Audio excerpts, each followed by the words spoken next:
Buenas noches. Hoy tenemos 23 de enero del 2004 y ustedes recuerdan que este tiempo lo estamos invirtiendo en aclarar. Esto es importante que yo lo diga, amados. Este tiempo lo invertimos para aclarar los aspectos que tienen que ver primero con el cumplimiento profético y traer a ustedes claridad de las figuras escatológicas, las sombras, los símbolos. No todas, ¿no? Porque pues ustedes saben que hay mucha extensión en el Antiguo Testamento de figuras, símbolos y todas estas palabras que correspondían al cumplimiento profético, pero a través de este estudio que el pastor Oscar nos ha planteado, un estudio exhaustivo acerca de estos conceptos, pues estamos trayendo claridad para que en la claridad de lo que se ha iluminado, nosotros disfrutemos la libertad en Cristo, amados. Así que ya conocen la dinámica. El pastor Oscar va haciendo la presentación. Usted levanta la manito si hay algo que aclarar del tema, por favor, y ahí seguimos construyendo. Mi pastor, por favor, continúe. Muy bien, amados, buenas noches y gracias a Dios pues por darnos el privilegio de compartir con ustedes todo este material que es estudio en el cual podemos pues dar luz a todo esto que nos hace entender hasta dónde hemos llegado pues en el conocimiento de nuestro Señor Jesucristo. Para este día traje estos temas, o este tema más bien, que es la consumación de la redención, porque ahí es donde vamos a entender paso a paso cómo los creyentes del primer siglo entendieron toda la consumación que los llevó a disfrutar el reino y a esperar pues el apocalipsis judío, que sería pues los temas que abordaríamos de aquí en adelante. Entonces, hay consumaciones, y lo decíamos así porque el Señor, como lo aclara mi pastor, hay muchas figuras que el Señor Jesús les habló a sus discípulos y que valga la redundancia resaltar que ellos esperaban ese segundo juicio con el cual pues fueron preparados desde el año 33 y medio hasta el año 70. Entonces, para entender esto hay que aclarar que en la palabra del Señor, en el Nuevo Testamento, con el Señor Jesucristo siendo la figura, pre- pre- pre- o la figura más importante, hay dos consumaciones. Es la primera de la consumación en la cruz de Juan 19:30, que es Tetelestai, donde en Juan 19:30 dice claramente que cuando Jesús hubo tomado el vinagre, dijo, consumado es, ¿sí? Y hablar de consumado es algo que se llegó hasta ese instante, se dio por terminado, y vamos a aclarar ese término más adelante, porque hay algo que finalizó ahí, pero había otra consumación que es la de Apocalipsis 21:6, donde también dice, consumado está, consumado es. Y esa consumación, pues lógicamente, se da en el año 70 eh, de la escatología, pues que hemos visto hasta el día del Apocalipsis. Entonces, al entender que hay dos consumaciones, la primera tiene que ver directamente con la redención y los pecados, y la segunda con toda la profecía de Mateo 24 hasta Apocalipsis 21:6.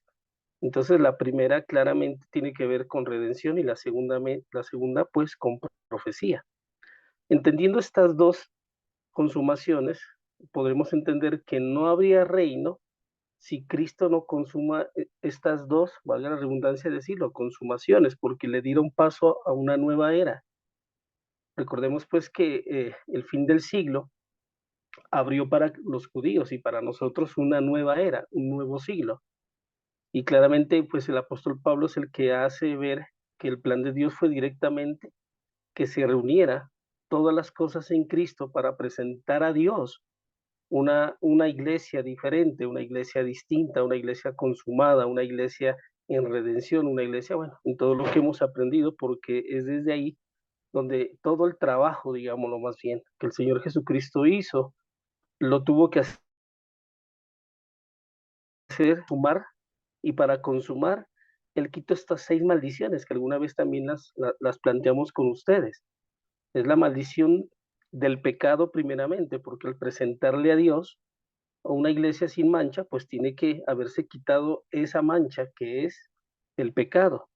En Hebreos capítulo 9, versículo 26, dice la palabra del Señor, que de otra manera le hubiera sido necesario padecer muchas veces desde el principio del mundo. pero ahora la consumación, mire, de los siglos se presentó una vez para siempre por el sacrificio de sí mismo para quitar de en medio el pecado. Entonces esa maldición tuvo su vigencia hasta que el Señor la consumó, ¿sí? Hay que entender que la consumación fue un sinnúmero de cosas que el Señor fue añadiendo en su plan redentivo para que el hombre sea presentado ante Dios, como lo está viendo el día de hoy. Primero, sin pecado. Segundo, la maldición de la ley, ¿sí? Que en Romanos capítulo 10, permítame, lo colocamos aquí, Romanos capítulo 10, versículo 4. Mi pastor, perdóneme Sí, ahí señor. una aclaración muy importante. Permítame lo siguiente. Cuando habla de la maldición de la ley, hay dos connotaciones, ¿no, amados? Uno, la primera, pues obviamente la connotación bíblica del viejo pacto, que es la maldición de la ley, o sea, de lo que ustedes conocen, de las liturgias, de estar pues permanentemente ofreciendo todo lo que la ley demandaba. Esa es una connotación. Y la más importante, la ley de la vida en la carne, la ley del diseño del alma, de lo que quedó producto del pecado. Esa es la maldición de la ley litúrgica, pero librarnos de la ley, de la maldición de ser un alma corrupta, la humanidad. Siga, pastor. Muchas gracias, pastor. La siguiente maldición es la de la ley, ¿sí? ¿Por qué la ley tiene una maldición? Porque claramente, como lo explicó el pastor Erwin, nadie podía cumplir totalmente la ley. Y creo yo, mi pastor, que es algo importante de resaltar, que sin duda las leyes fueron dadas para que la nación de Israel fuera una nación santa y que se conozca al mundo como eso, una nación completamente santa. Cuando vemos la ley de liturgias y ceremonias, mostraba al mundo pues que había una nación temerosa de Dios y santa. Entonces, creo yo pues que Dios se aseguró que nadie pueda cumplir esa ley porque esa ley la cumplió solamente alguien, que es el Señor Jesucristo. Entonces, ¿por qué Romanos capítulo 10, versículo 4 habla de la maldición de la ley? Porque dice aquí Romanos 10, 4, porque el fin de la ley es Cristo, para justicia a todo aquel que cree. Entonces, primero, ya no hay pecado. Segundo, ya no hay maldición de ley. Tercero, hay una maldición que era la maldición de la muerte y fue destruida en Hebreos capítulo 2, versículo 14 y en Romanos 3 del 21 al 24, que me gustaría pues que lo leamos, porque es muy importante entender cómo pues los discípulos comienzan a entender todo este plan y a darlo a conocer, que es lo más importante. Por eso Hebreos capítulo 2, versículo 14 dice así: así que por cuanto los hijos participaron de carne y sangre, él también participó de lo mismo para destruir por medio de la muerte al que tenía el imperio de la muerte, esto es, al diablo. En Romanos capítulo 3, volviendo acá, versículos del 21 al 24, el mismo apóstol Pablo resalta que esta maldición de la muerte fue destruida, mire, y por eso pues creo yo que la gente entendió que al morir por Cristo pues era, como lo dijo el apóstol Pablo, para muchos una ganancia. Entonces, Hebreos 3, 21 al 24 dice así: pero ahora, aparte de la ley, se ha manifestado la justicia de Dios, testificada por la ley y los profetas.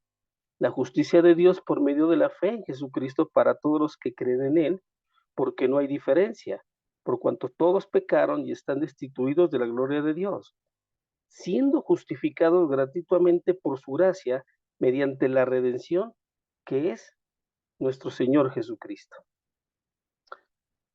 Por cuarto sería esta la maldición del diablo, ¿sí? Que en Hebreos capítulo 2, versículo 14, también la miramos anteriormente y la consideramos aquí.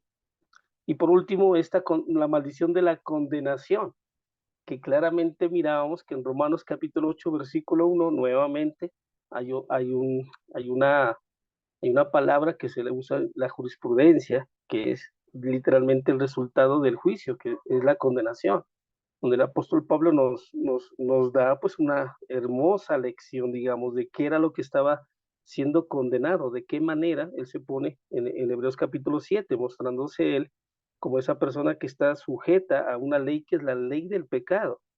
la ley del pecado, la ley del cuerpo ¿se acuerdan? La ley del cuerpo de muerte, que creo que es la que me faltó ahí, ¿sí? Porque hay que entender esto, ¿no?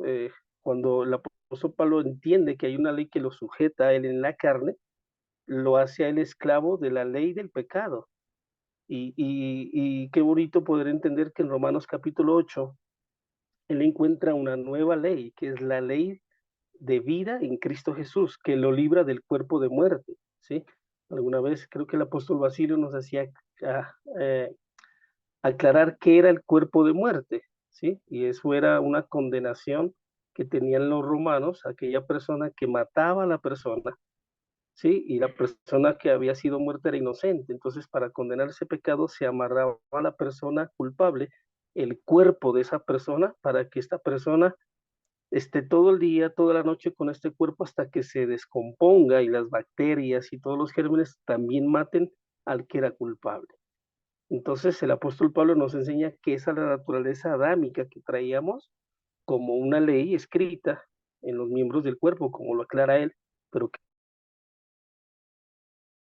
qué hermoso, una condenación hay a los que están en Cristo Jesús, porque él teniendo la ley de pecado sujeta a él, encontró la nueva ley, que es la ley de Cristo en vida, ¿cierto? Entonces, quitando todas estas maldiciones, quitando todo este pecado, la naturaleza adámica siendo destruida, ¿sí? Es en donde vemos claramente, mis amados, ¿sí? Que en donde fue que hizo Cristo todas estas redenciones o quitó estas maldiciones y claramente lo hizo en la cruz. Cuando el Señor Jesús tomó el vinagre y dijo, consumado es, y habiendo inclinada su cabeza, entregó su espíritu, es el momento donde todo esto fue abolido. Entonces corría el año 33 y medio, y en ese madero en Jerusalén se había levantado para la crucifixión al rey de los judíos. Estaba profetizado en el Salmo capítulo 2, versículos 1 al 3, como una figura más del Antiguo Testamento concerniente al Mesías. Y hay que aclarar, mi pastor, también que no sé si estoy mal y usted me aclara, yo conozco 4 profecías bíblicas sobre el Mesías del Antiguo Testamento que se cumplieron una a una para dar pues paso a que Jesús fuera el Mesías, ¿sí? Yo conozco 40, pastor, entre ellas pues lo que acabamos de ver, porque son muchas desde Génesis hasta hasta Malaquías, ¿verdad? Que dieron claramente pues que él sí iba a cumplir todas estas 40 profecías, entre ellas esta, que está en el Salmo 2, capítulo 1 del 3, donde dice que se levantarían los reyes, consultarían unidos a Jehová y lo harían contra su ungido, diciendo, rompamos sus ligaduras, echemos sobre nosotros sus cuerdas. Y estaba profetizado aún en Zacarías 3:9, que Dios quitaría un día el pecado de la tierra. Ahora, en Primera de Pedro, capítulo 1, versículos del 18 al 19, ¿sí? Se nos habla de que se derramaría la sangre del cordero. Como está escrito ahí, este cordero fue destinado y fue inmolado antes de la fundación del mundo para ser manifestado en los tiempos. Hay que aclarar que el plan de redención de Dios no fue encontrarse a alguien llamado Jesús en el tiempo y a ver cómo lo iban a hacer, o sea, de qué manera iba a morir o quién lo iba a traicionar, porque hay que entender, mis amados, que Jesús como el Mesías hasta el consumado es, lo hizo cumpliendo esas 40 profecías. Es bonito porque es en hebreo, ¿sí? Cuando habla acerca de la consumación de los tiempos, el Señor envió a su Hijo amado, ¿sí? No fue cuando a Dios se le plació, no fue en un tiempo antes, no fue en un tiempo después, sino en el tiempo inclusive de la consumación del tiempo. Así que, mis amados, ya vimos lo que está en Primera de Pedro, capítulo 18, versículo 19, y Pablo afirma en Gálatas capítulo 4, que quiero que usted por favor me acompañe, Gálatas capítulo 4, versículo del 4 al 7, cuando dice, pero cuando vine, mira, ahí está claro, pero cuando vino el cumplimiento del tiempo, Dios envió a su Hijo, nacido de mujer y nacido bajo la ley, para que redimiese a los que estaban bajo la ley, a fin de que recibiésemos la adopción de hijos, ¿sí? Y por cuanto sois hijos, Dios envió a vuestros corazones el espíritu de su Hijo, el cual clama, Abba Padre. Entonces, en la venida de la plenitud del tiempo, Dios envía a su Hijo, como lo dije anteriormente, no en cualquier momento, no en cualquier instante, y he entendido esto con respecto a la vida del Mesías, en este caso la vida de Jesús. Desde María, desde el burrito que lo llevaba, desde José y todos estos personajes fueron incluidos, como digo yo, en una novela, ¿sí? Porque no fue que el que iba a ser sanado no estaba en la lista, ¿sí? Todos estuvieron en la lista de quién iba a ser sanado, el que lo traicionaba, los discípulos, porque todo fue hecho esto de antemano. A esto se le llama el previo conocimiento de Dios, ¿sí? Porque es increíble entender, mis amados, que en la vida del Señor Jesús, como en la vida del apóstol Pablo y como nuestra vida, todas las personas que están asignadas para X y Y tarea tienen que estar presentes en ese cumplimiento de nuestra asignación. Entonces, en Gálatas 4, del 4 al 7, nos habla claramente que estando en la plenitud del tiempo, Dios viene a cumplir este plan de redención, ¿sí? Y viene a liberar a unos personajes que son los personajes que están bajo la maldición de la ley. Juan también señala en Juan capítulo 1, versículo 29, que el Cordero de Dios iba a quitar el pecado del mundo. En primera de Pedro 2:24 leemos que Cristo es el que lleva nuestros pecados en su cuerpo sobre el madero, ¿sí? Y en Juan 19:30 fue el momento cuando entregó al Padre su espíritu y dijo, consumado es. Entendiendo lo de primera de Pedro, hay también que entender que podemos diferenciar dos clases de cruz, que es una cruz de madero y la cruz del cuerpo que vemos en este momento. La cruz del madero es el madero, la cruz, la tabla, el árbol o lo que usted imagine, donde fue Dios el que permite que se cuelgue el cuerpo, ¿sí? De la manera que usted entiende, pues que fue exhibido, humillado y también profetizado cómo él iba a morir. Pero hay otra cruz, mis amados, que es la cruz del cuerpo, donde Dios colgó todos los pecados desde Adán hasta ese momento sobre él. Pablo es el que nos va a enseñar, mis amados, que por esa cruz, ¿sí? Él es el que predica la locura de la cruz, ¿sí? Y quiero llevarlos a ustedes a Primera de Corintios, capítulo 1, versículos del 18 al 24. Permítanme, lo busco acá. Primera de Corintios, capítulo 1, versículos del 18 al 24, nos dice así la palabra del Señor. Porque la palabra de la cruz es locura a los que se pierden, pero a los que se salvan, esto es a nosotros, esto es poder de Dios. Por eso está escrito, destruiré la sabiduría de los sabios y desecharé el entendimiento de los entendidos. ¿Dónde está el sabio? ¿Dónde está el escriba? ¿Dónde está el disputador de este siglo? ¿No ha enriquecido Dios la sabiduría del mundo? Pues ya en la sabiduría de Dios, el mundo no conoció a Dios mediante la sabiduría, pues agradó a Dios salvar a los creyentes por la locura de la predicación, porque los judíos piden señales y los griegos buscan sabiduría, pero nosotros predicamos a Cristo crucificado, para los judíos ciertamente tropezadero y para los gentiles locura, mas para los llamados, así judíos como a griegos, Cristo poder y sabiduría de Dios. Quiero quedarme un momento aquí, mi pastor, ¿sí? Porque entendiendo este pasaje, ¿sí? Hay que entender qué era lo que buscaban los judíos y qué era lo que buscaban los griegos con respecto al Mesías, ¿sí? En el tiempo de Pablo, mire, los griegos buscaban una señal parecida a la del Éxodo. Si el Mesías iba a aparecer, era de lógica que él vendría con poder, un poder sobrenatural, ¿sí? Y ellos asimilaron que, pues, si Dios sacó al pueblo de Israel de Egipto, hay que entender que, pues, todas las maravillas, las 10 plagas y que el mar se abra y todas estas cosas, era como una señal que ellos entendían que que era la señal de obedecer cuando el Mesías esté acá. Hay que entender que hubieron griegos que accedieron al evangelio y por tanto, pues, estos griegos eran aquellas personas que buscaban, pues, este tipo de señal que la señala, en este caso, el apóstol Pablo, ¿sí? ¿Y por qué era esa señal? ¿verdad? Porque para ellos la señal era clara y evidente de lo que el Mesías iba a hacer cuando aparezca en escena en el tiempo. Entonces, desde que el pueblo de Israel, ¿sí?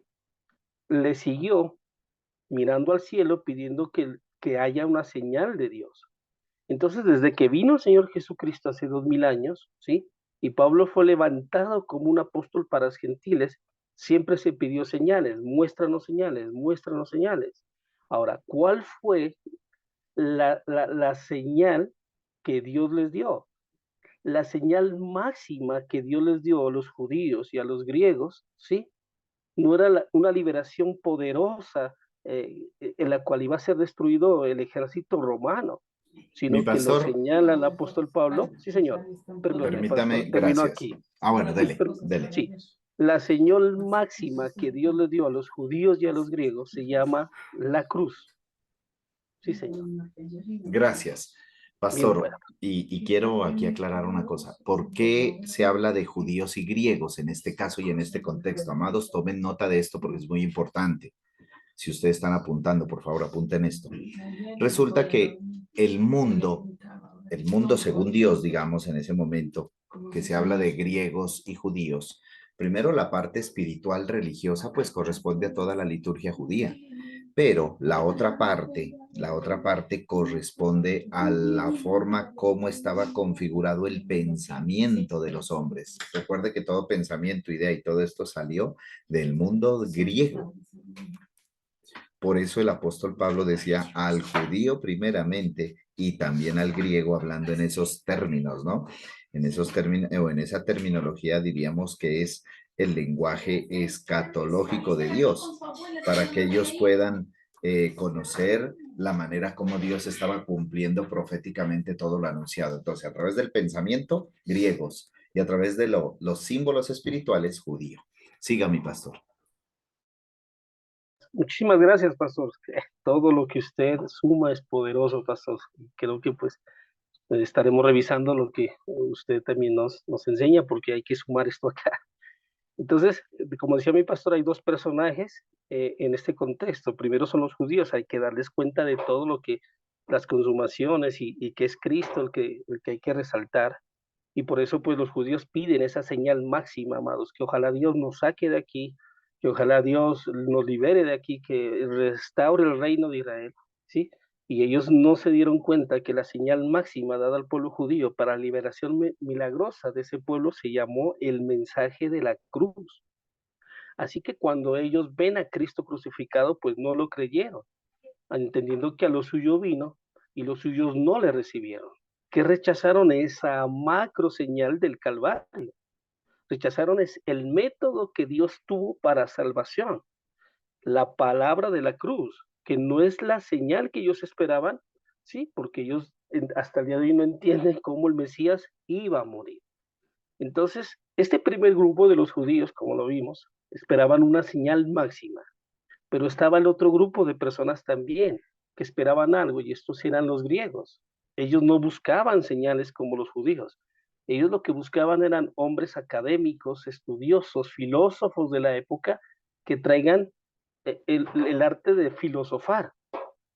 Por ejemplo, si usted ve en Juan capítulo 12, versículo del 20 al 23, la palabra de Dios en la Reina Valera tiene un título y es que dice así, unos griegos buscan a Jesús, ¿sí?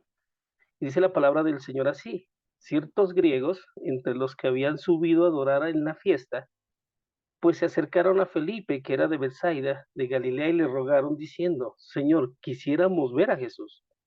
Fue y se lo dijo a Andrés. Entonces Andrés y Felipe se lo dijeron a Jesús. Le respondió diciendo, ha llegado la hora para que el Hijo del Hombre sea glorificado. Mi pastor, hay Hay una que entender, pregunta. sí Hay una señor. pregunta de Luisito, por favor, Luis.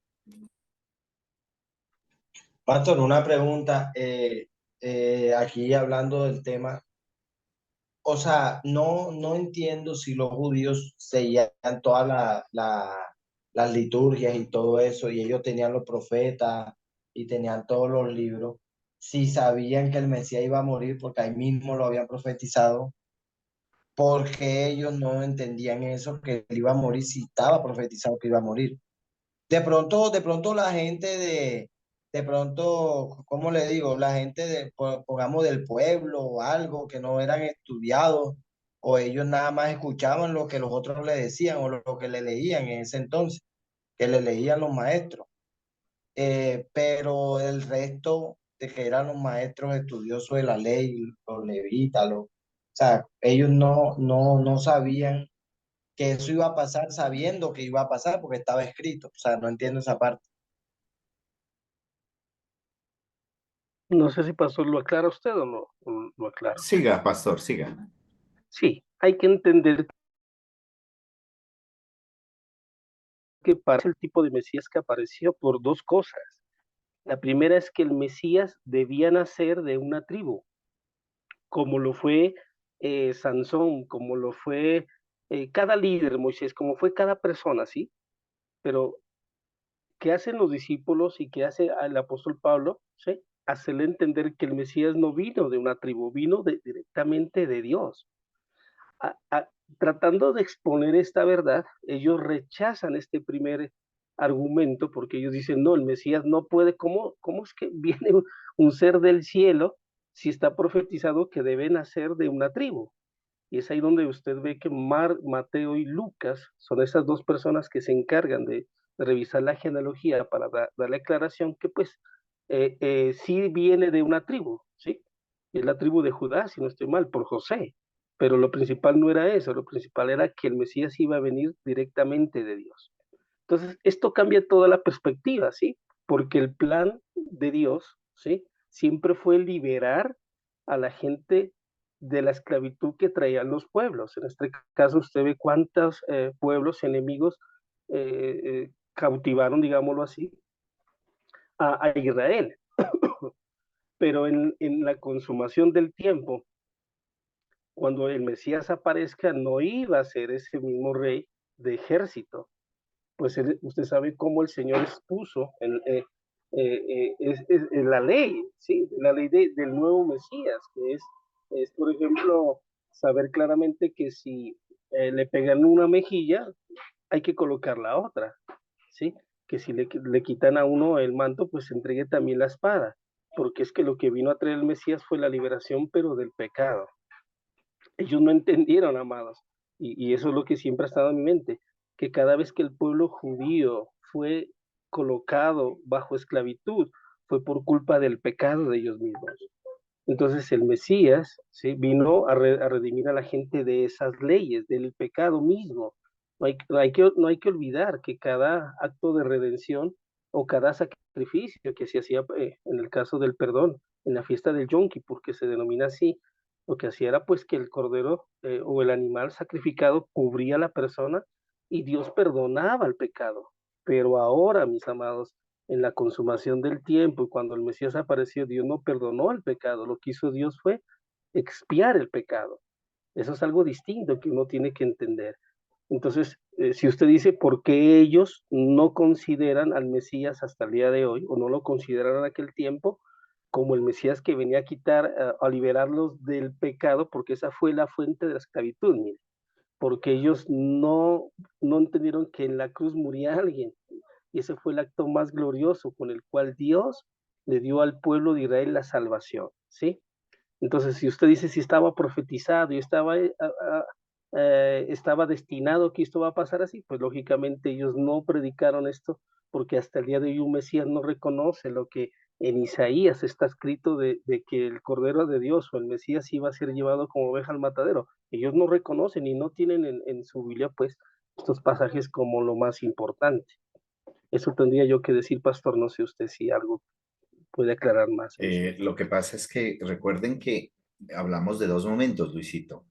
El momento que Luis referencia es un momento en el que el diseño del alma viviente se basaba en figuras, símbolos, profecías, sombras, liturgias, el tabernáculo mismo, luego el templo de No Salomón. conocían más nada. Ellos no Ellos, conocían más nada, eso aparte de solo, eso. es como decir, mirando como en sombras. Por eso cuando el Mesías aparece, diríamos, ellos hacen esto, ¿no? Ven las escrituras, ven a Jesús de Nazaret, ven las escrituras, ven a Jesús y no les cuadraba. Entonces dijeron, este tipo no es un impostor, hay que Así matarlo. es. Gracias, mi pastor, siga. Sí, y qué bueno, pastor, pues aclarar esto, ¿no? Perdón, Porque es que hasta el día perdón, de mi hoy, pastor, tenemos un sí. minutico y podemos hacer dos segmentos. Entonces, termine, concluya esta idea y volvemos a entrar en el mismo enlace, amados, para obtener unas conclusiones. Ok, mi pastor, entonces, como para terminar este pequeño enlace, hay que entender que hay dos tipos de personas que esperaban la señal cuando aparezca el Mesías. Vimos claramente que los judíos lo que esperaban era una señal que venga del cielo, que destruya al pueblo romano, que los tiene cautivos, que los libere con 10 plagas. Y imagino que esa fue la señal más evidente que ellos tuvieron para ser liberados, que aparezca Moisés, que aparezca un libertador, que aparezca un Sansón, pero pues lo que vieron claramente fue a un hombre que expuso la ley del amor más que la ley de la guerra y la ley del odio. Segundo, pues también estamos estudiando el tema de los griegos, porque hay dos personajes claros ahí y claves para entender pues esto de la consumación, y es los griegos, que en el siguiente segmento pues lo vamos a aclarar mucho más. Gracias, sí, señor. Bueno, amados, entonces vamos a